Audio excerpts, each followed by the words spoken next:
Добрый день, дорогие друзья! Сегодня мы находимся в Мадриде с уважаемым экономистом Испании Роберто Centeno. Buenos días, don Roberto. Muchas gracias por estar aquí con nosotros. Muchas gracias a vosotros. Don Roberto, ¿cuál es el porvenir económico de España sin industria pesada, ni recursos naturales, ni tampoco unas políticas fiscales coherentes para las clases medias? Bueno, vamos a ver, la situación de España es mucho más grave de lo que aparece en los medios y de lo que la gente cree. Efectivamente, tú has comentado uno de los temas, que es el tema de la industria. Fíjese, en el año 1975, a la muerte del general Franco, la industria en España representaba el 36% del PIB. Teníamos una poderosa industria de construcción naval, una poderosa industria siderurgia, una poderosa industria textil y una industria agroalimentaria muy fuerte, e incluso la flota pesquera más importante de toda la Unión Europea. Bien, todo esto ha sido destruido por el régimen del 78 y en este momento la industria solo representa un 15% del PIB. Y España se ha convertido en un país de enchufados públicos, especuladores y camareros, entendiendo por camareros del sector servicios, básicamente turístico, donde somos la tercera potencia mundial. Se habla mucho acerca de las pensiones. ¿Piensa usted que la población entre 20 y 30 años va a tener pensión? Bueno, probablemente sí, pero una pensión absolutamente miserable, que no le va a permitir sobrevivir. Mire, en el momento actual, las pensiones están quebradas. El agujero de las pensiones la diferencia entre los ingresos y los gastos es un 20%. Es decir, se necesitan 20.000, hay una diferencia de 20.000 millones de euros entre los ingresos y los gastos, que este año se van a empezar a cubrir con deuda, pero como la situación de la deuda es también insostenible, ya veremos por cuánto tiempo va a ser así. De todas maneras, en el año 2019 entra en vigor una ley del año 2013, según la cual, que le llaman la Ley de Sostenibilidad de las Pensiones, que por una vez el título corresponde a la realidad. Y las pensiones van a ser sostenibles por una razón muy sencilla y que todo el mundo comprenderá. Lo que van a hacer a partir del año 2019 para las nuevas cohortes de pensionistas o de jubilados que empiezan a percibir una pensión, es que se va a calcular el dinero se van a repartir el dinero que queda en función de la esperanza de vida. De esa manera usted entenderá que las pensiones son totalmente sostenibles, porque si hay 100 se reparten 100 y si hay solo 10 se reparten solo 10. Por tanto, volviendo al inicio de la pregunta, ¿los señores de 20 años o 30 años ahora tendrán pensiones? Bueno, se repartirán lo que haya, lo que les toque es otra historia. Bueno, efectivamente, nosotros teníamos vamos a ver, aquí hay que matizar. Una cosa es el sistema público de enseñanza y otra cosa son los sistemas privados. Hasta el año 1980 aproximadamente, 82, cuando llegó el Partido Socialista al poder, teníamos la cuarta enseñanza pública mejor de Europa. Los socialistas hicieron un cambio radical, de tal manera que empezaron a seleccionar a los profesores no por sus conocimientos, sino por su adscripción política. Es decir, importaba más el carné del partido que los conocimientos. A día de hoy, y yo soy catedrático y por tanto de Economía de la Escuela de Ingenieros de Minas, sé muy bien de lo que hablo, le puedo decir que el tema se ha degradado tanto que solo un 20% de los profesores de las universidades públicas tienen conocimientos suficientes para explicar las asignaturas a su cargo. Es decir, la enseñanza pública se ha derrumbado. Claro, ¿qué es lo que ocurre? Que simultáneamente han nacido o han crecido muchísimo toda una serie de centros de enseñanza privada. Y, por lo tanto, aunque la enseñanza pública se ha hundido, la enseñanza privada tiene una altísima calidad. ¿Cuál es el problema? El problema es que la enseñanza pública, yo he estudiado siempre en enseñanza pública, estudié en Salamanca en un instituto, el Instituto Fray Luis de León, con una enseñanza maravillosa y unos profesores maravillosos en los años 50, y luego he estudiado en la Escuela Técnica Superior de Ingeniero de Minas, en la Universidad Politécnica de Madrid, y con unos profesores estupendos. Bueno, todo esto se ha derrumbado completamente, pero sin embargo ha venido a sustituirlo. Pero ¿qué es lo que ocurre? Perdón, que la enseñanza pública, y yo soy un creyente fervoroso de la enseñanza pública, y la he defendido siempre, ha dejado de ser el ascensor social que fue en el pasado. Hoy un niño de una familia pobre y sin recursos no tiene posibilidades de llegar a nada. Un niño de una familia con recursos para pagarse los estudios en una universidad privada, pues tiene todas las posibilidades. Don Roberto, ¿el sistema de partidos español es corrupta por naturaleza o solo lo son sus políticos? No, es corrupto por naturaleza, por definición. Vamos a ver, para que lo entiendan, a la muerte del general Franco, la única opción que había en España, igual que ocurrió en los países del este tras la caída del muro de Berlín, es la democracia. Entonces, una serie de partidos que durante la época franquista estuvieron desaparecidos, por ejemplo el PSOE estuvo 40 años de vacaciones. El único partido que tuvo una actividad, pero era un partido no democrático, era el Partido Comunista. Pero el PSOE estuvo totalmente de vacaciones. Entonces esta gente, cuando llega al poder, primero dicen que ellos nos han traído la democracia, lo cual es falso, porque es que la democracia era la única opción. ¿Cómo va a haber otro régimen que no sea democrático en la Europa de los años 70, 80, 90? Es imposible, como le ha pasado a Hungría, como le ha pasado a Checoslovaquia, como le ha pasado a Polonia, como le ha pasado a Rumanía, como le ha pasado a todos. Bueno, pues esto es lo que nos venden, pero estos tíos lo que hacen es que se ponen de acuerdo con los restos del franquismo y se reparten España como si fuera un solar. Para ello dividen el país en 17 trozos, para poder colocar a cientos de miles de familiares, amigos y correligionarios en puestos ganando dinero. Decía Enrique Múgica, uno de los grandes líderes del Partido Socialista, un sinvergüenza, decía con toda su cara dura, dice, mire, esto de la democracia está muy bien. Dice, pero lo más importante es crear puestos de trabajo bien remunerados para los demócratas. Los demócratas, naturalmente, eran ellos, sus familiares y sus amigos. Bien, entonces, ¿qué es lo que tenemos? Unos partidos que desde el principio, ad inicio, montan un sistema absolutamente corrupto. Además, para mayor protección de sus tropelías, no existe en España, sacan una constitución donde no existe separación de poderes. Es decir, el poder judicial y el poder legislativo dependen del ejecutivo, básicamente. Con lo cual, primero, se reparten el país. El poder judicial no puede perseguirlos, más que parcialmente. Y como consecuencia de ello, bueno, el país se ha convertido en una gigantesca sistema corrupto. Sistema corrupto que, fíjese, no lo es tanto por los escándalos que aparecen en la prensa de personas físicas concretas que se han llevado 200 millones de euros, 3.000 millones de euros el nacional separatista Pujol, y etcétera, etcétera, 800 millones de euros los sindicalistas del PSOE de Andalucía, etcétera. Ese no es el gran problema, que es un problema, si quiere, ético, pero al final del día, si usted suma todo lo que se han llevado, los casos que conocemos, que han aparecido en la prensa, eso no suma más allá de 15.000 millones de euros. Y ese no es el problema.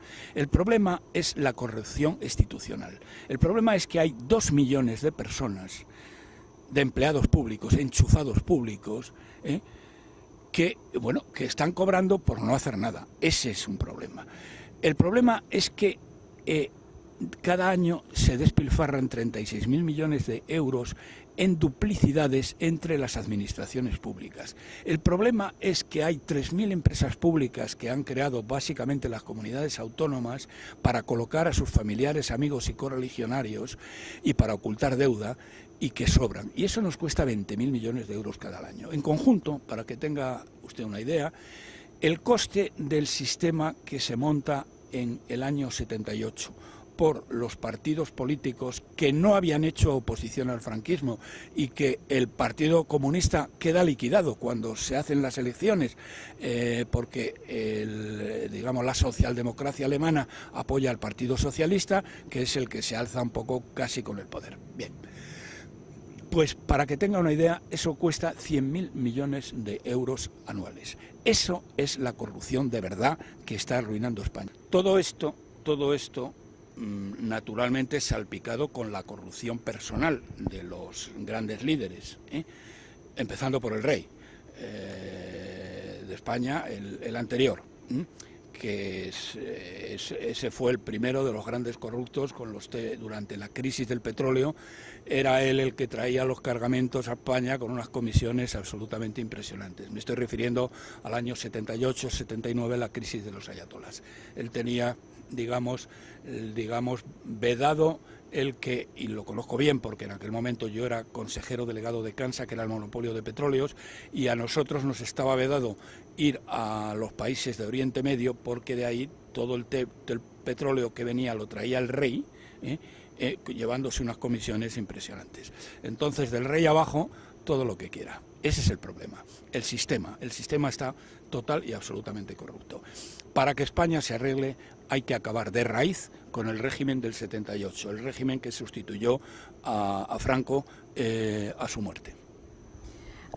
¿Usted cree que va a plantearse una Unión Europea diferente tras el Brexit, o la oligarquía de Bruselas no va a cambiar nada? Vamos a ver, creo que va a haber cambios importantes, pero hay elementos que juegan a favor y elementos que juegan en contra. El elemento que juega a favor de mantener la Unión Europea y de darle más poder a los oligarcas de Bruselas, que son igual de corruptos o más corruptos todavía que los políticos españoles, diría que más corruptos porque tienen más dinero a su disposición y cobran más. Y de esto soy testigo directo. ¿Cuál es el problema? Que el Brexit es un fracaso absoluto.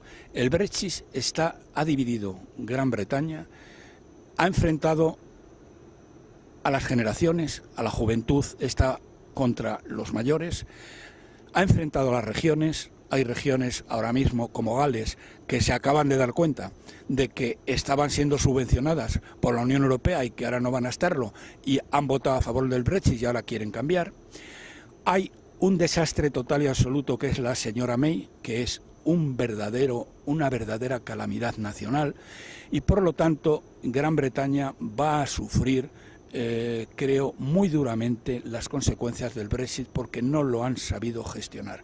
Y tienen ahora mismo a la clase política, no diría la más incompetente de Europa, pero porque la más incompetente es la nuestra, la española, pero desde luego de las más incompetentes de Europa. Es decir, el Brexit ha dividido Gran Bretaña y le va a causar, en palabras de Sir Winston Churchill, sangre, sudor y lágrimas. Eso va a favor de que los países de la Unión Europea se lo piensen antes de romper con la Unión Europea. Si el Brexit hubiera sido un éxito, la Unión Europea hubiera desaparecido. Pero ahora, sin embargo, lo que está muy claro es que los países del este están reivindicando toda una serie de cosas, entre otras razones porque sus intereses no son los mismos que Alemania. Porque no nos olvidemos, para que la gente que nos escucha me entienda, quien dirige la Unión Europea es la señora Merkel, es Alemania. Los demás son unos enanitos. Son los oligarcas de Bruselas, son unos, están a las órdenes de la señora Merkel. El propio Macron está a las órdenes de la señora Merkel. Y los intereses de Alemania no son los intereses ni de los países del este ni de los países del sur. Entonces, esto no se va a poder mantener indefinidamente y probablemente tendrán que hacer cambios y hacerse cambios. Pero romperse no creo, porque el Brexit va a ser una cura que los demás países van a entender y no van a querer que les ocurra lo mismo que le va a ocurrir a Gran Bretaña. Los países del este de Europa están posicionándose en contra de las políticas de inmigración. Parece que son el bastión de los valores abandonados por vieja Europa. ¿Qué piensa de esto? Pues que estoy totalmente de acuerdo. Hombre, vamos a ver, tiene usted que tener en cuenta una cosa que seguramente sus oyentes no recordarán. La Constitución Europea la hizo un miserable, un ladrón, un auténtico canalla que se llamaba Valéry Giscard d'Estaing. Valéry Giscard d'Estaing era presidente del gobierno francés. Bien, este tío había recibido diamantes del rey Caníbal Bocasa, era un auténtico canalla. En España defendía a los terroristas de la ETA, etc. Y este señor impuso el que se borrara de la Constitución Europea algo que es intrínseco a toda Europa, que es el cristianismo. Es decir, no hay ninguna ciudad ni pueblo en toda Europa que no tenga su iglesia y su campanario y sus signos externos del cristianismo, sea ortodoxo o sea católico. Bueno, pues o protestante. Bueno, pues este canalla borró totalmente cualquier significado religioso. A partir de ahí todo ha ido a peor. Y ahora, gracias a Dios, los países del este se han convertido, como usted dice muy bien, en el gran bastión, y en esto uno a Rusia, en el gran bastión de la defensa del cristianismo y de los valores que siempre han sido los valores de Europa. ¿Piensa que los países del este van a acabar acercándose a Rusia o a hacer tratados con Rusia? Vamos a ver, yo creo que se acercarán a Rusia todo lo que ello les sea posible dentro de la Unión Europea, porque a pesar de todo, digamos, las ventajas económicas que pueden tener en la Unión Europea son demasiado grandes. Entonces yo lo que creo es que sí van a mantener una relación mucho más fluida con Rusia, pero no van a salir de la Unión Europea, aunque van a presionar muchísimo porque se cambie, el statu quo actual, en el cual Alemania, la señora Merkel, es la dueña del circo, y eso no puede continuar por más tiempo, no por nada, no porque yo piense que la señora Merkel sea una mala política, una mala gestora, sino porque está barriendo para adentro. Es decir, pongo un ejemplo, no con los países del este, pero sí con los del sur, que lo conozco bien.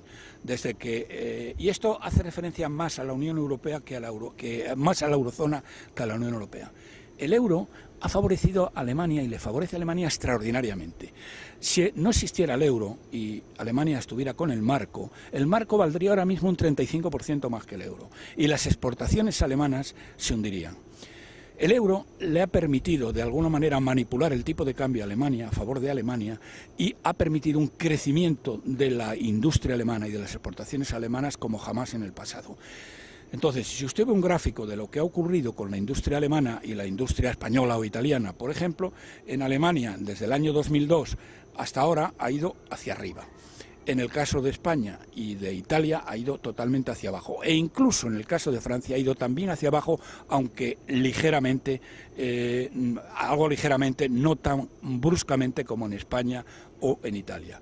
¿Qué es lo que ha pasado en resumen? Que el euro ha favorecido, y la Unión Europea, pero el euro sobre todo, ha favorecido extraordinariamente los intereses de Alemania y no ha favorecido a los intereses de los países del sur, que han acumulado una gigantesca deuda que no van a poder devolver. Los europeos critican a Putin, al que califican de homófobo, bruto, provocador, etc. Pero sin embargo, él es el líder más valorado por los rusos. ¿A qué se debe este temor por parte de los europeos o por parte de Europa sin líderes? Bueno, niego la mayor. Usted habla de los europeos y no puede hablar de los europeos. Puede hablar de la oligarquía europea, que es otra cosa distinta, Los europeos, creo que la admiración por Putin es total y le consideramos, yo el primero, le consideramos el líder más capaz que hay ahora mismo en el mundo. Mire usted, yo colaboré en la campaña de Trump como voluntario en el diseño de la estrategia para captar el voto latino. Yo la verdad es que soy un enamorado de Trump. Y sin embargo ahora, una de las cosas que más me habían entusiasmado de Trump había sido su acercamiento a Rusia y el presuponer, como todos presuponíamos, que se abría una nueva era de entendimiento entre Rusia y los Estados Unidos, que por otra parte nunca han combatido, es decir, nunca han tenido una guerra ni nada parecido, que estaban llamados a entenderse. Y creo que esa era la idea de Trump. Pero el lío tan grande que se ha organizado en Estados Unidos ha llevado a una situación totalmente contraria, y yo personalmente, como persona que ayudó a Trump en la captación del voto latino, cosa que no fue algo poco importante, sino bastante importante en su victoria, no me la quiero apuntar yo, pero digamos que yo fui un colaborador, modesto pero colaborador.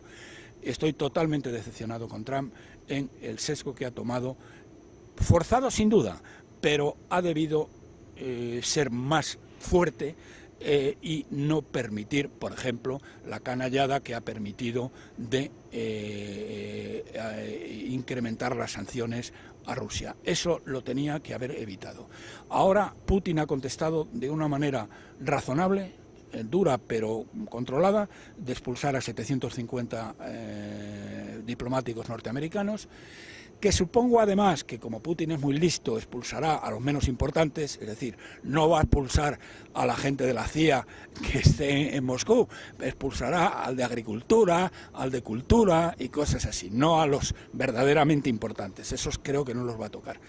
Y no sé qué va a hacer exactamente Trump, pero creo que se está totalmente equivocando. Y la oligarquía europea ha estado totalmente condicionada por la malvada Hillary Clinton y el malvado Soros, que odia a la Unión Soviética, odia a Rusia y a Putin desde que empezó a especular con el rublo y Putin le hizo morder el polvo, cosa que no, y perder muchísimo dinero. Y todo por el tema de Ucrania, que se han alineado directamente con los pronazis de Kiev, que dieron un golpe de Estado en un determinado momento y se han opuesto a algo que era obvio.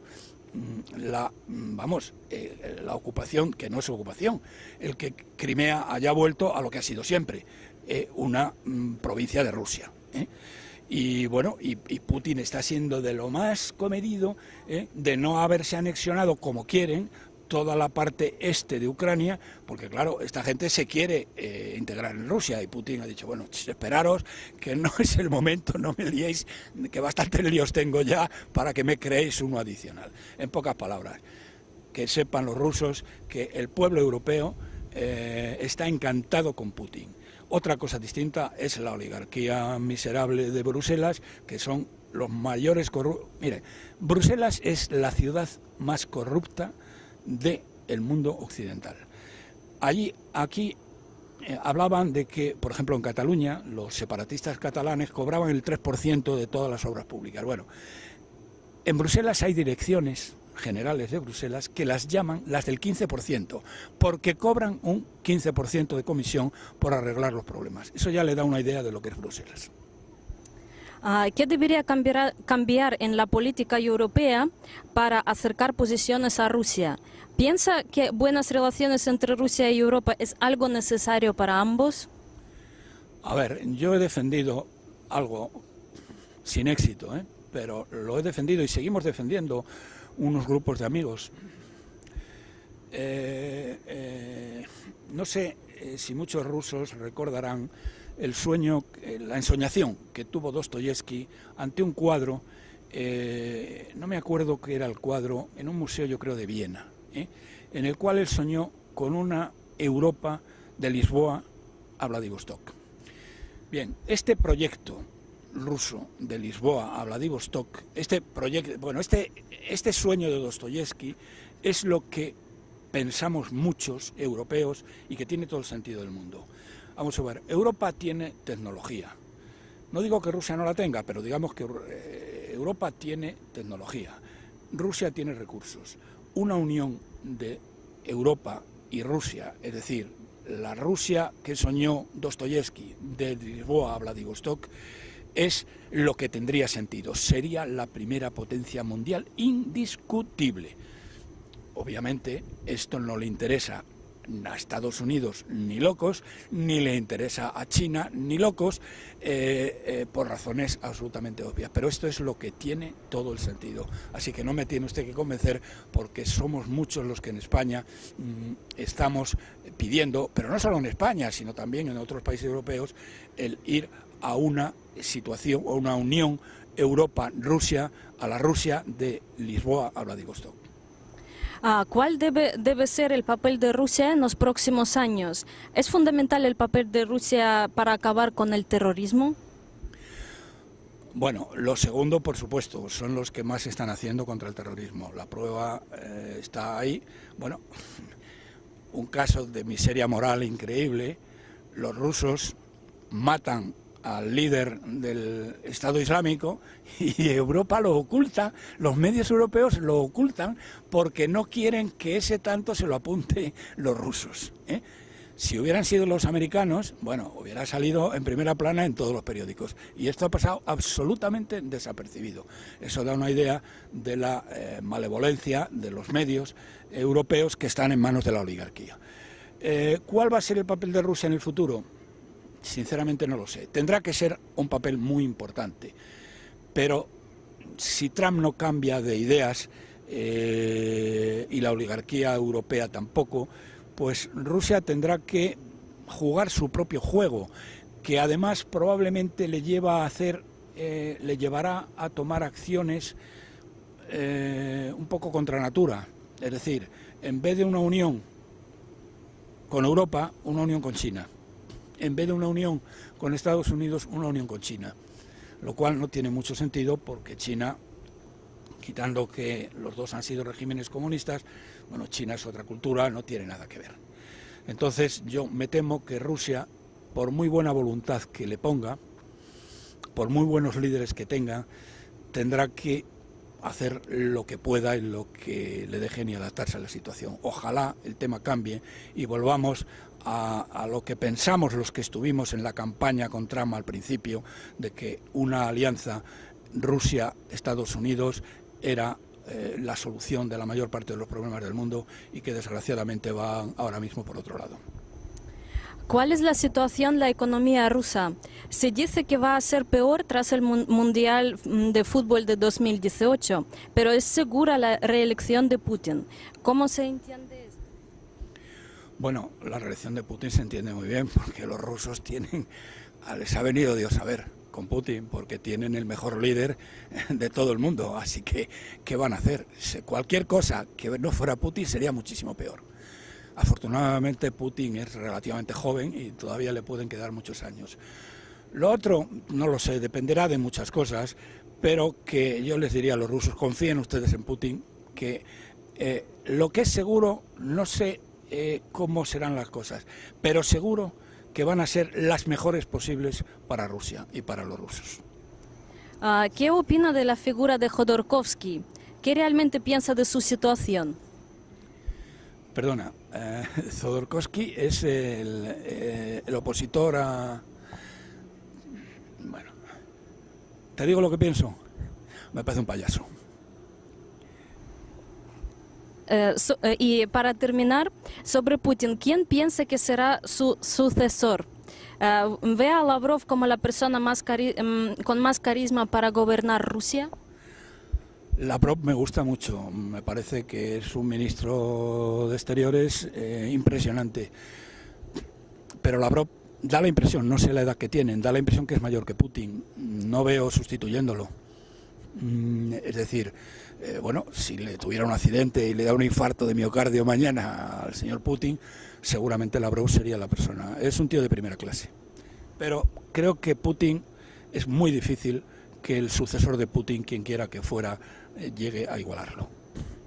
Muchas gracias por su tiempo, ha sido un placer. Bueno, un placer para mí, y si este programa se escucha en Rusia, que sepan que los europeos estamos con Putin y estamos con los rusos. Otra cosa es nuestros oligarcas, que son unos auténticos miserables y unos corruptos, y que tienen otros tipos de intereses económicos, como en el caso de Alemania o el caso de Polonia. Спасибо, дорогие друзья, что были с нами сегодня в Мадриде.